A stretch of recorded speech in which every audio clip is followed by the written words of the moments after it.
baby ko. Happy Valentine's and... Wow! Flowers for you. Thank you, baby!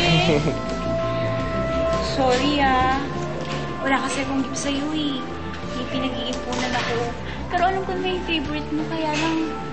Nagipit kasi si tatay, kaya... Yun lang ba? Yun lang. Baby, wala naman ako hinihing kapalit, di ba? Pero, meron akong isang bagay na hilingin ko sa'yo. Isa lang. Okay. Okay, ano yun? Mag-lunch tayo sa bahay bukas. Ha? Baby naman, ano Bakit? naman iniiyak ako sa mami mo, di ba? Kate, tignan mo 5 months na tayo. Siguro it's about time na ipakilala na kita kay mami. Diba? Sige na, babe. Yun na yung Valentine's gift mo sa akin. Please. Please. Sige na. Sige na nga. Yes! Uy, ano talaga? Ma. Siya nga pala. Girlfriend ko. Si Kate. Good afternoon po, Mrs. De La Cuesta.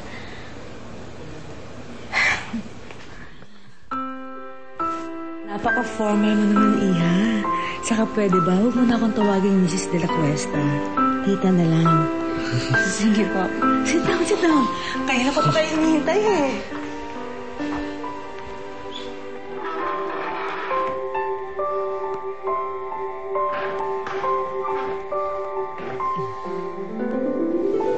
Finally, I met you. Alam mo ba, matagal ka nang kinikwento sa akin itong si Alex. At matagal ko na rin sinasabi sa anak ko na ipakilala ka na niya sa akin. Ganun talaga, ma. Nahihiya kasi sa inyo si Kate, eh. Ha? Eh, bakit ka naman mahiya sa akin, Iha? Hindi po totoo yun. Hindi po niya sa inyo. Sa inyo ba, Iha? Alam na ba sa inyo na boyfriend mong anak ko?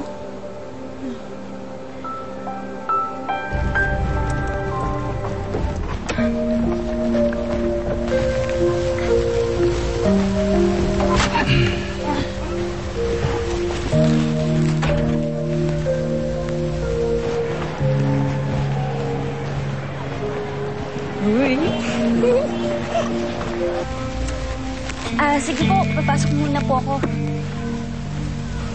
Mag-ingat po kayo sa pagmamaneho,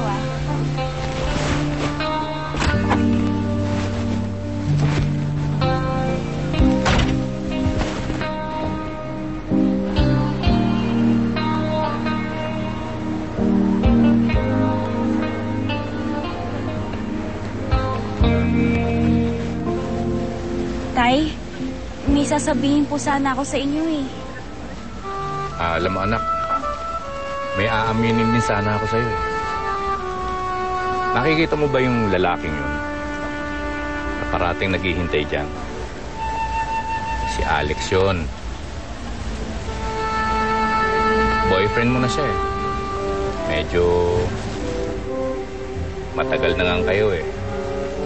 Alam niyo na po. Paano niyo po nalaman? Anak, alam ko at nararamdaman ko kung may bago sa'yo.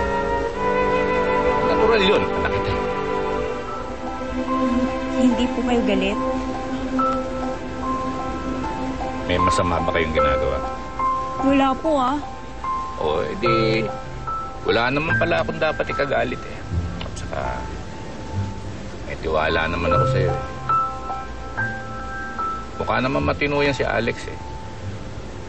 Sa katunayan nga, nagpaalam pa nga siya sa akin bago pa siya nagtapat sa'yo.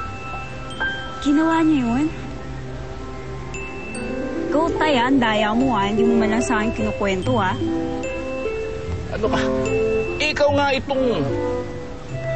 Hindi mo kinaikwento sa akin, sinagot mo na pala yung mokong na yan. Prinsesa ko, may Prince Charming na. Dalaga ka na nga talaga. Tay, Kahit naman maging dalaga ako o maging matanda ako, ikaw pa rin ang pinaka-importanting lalaki sa buhay ko. Pahalik na! Salamat, Tay. Sige. Ingat ka. Bye.